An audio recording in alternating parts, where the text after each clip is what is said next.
امروز اومدیم نقشه برداری یه خونه قدیمی تو خیابون شمس‌آبادی اصفهان.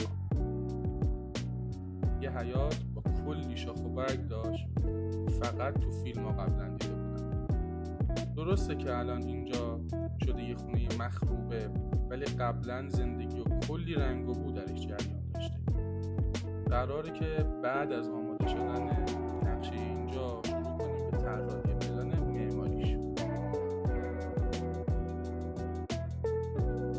خب اینجا منم که دارم به سختی تجهیزات نقشه برداریم رو از یه سوراخ کوچیک میفرستم بالا.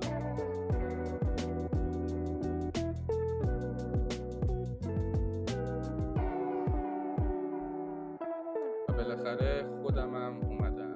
اینم که خانم یوسفی، آچار فرانسه گروه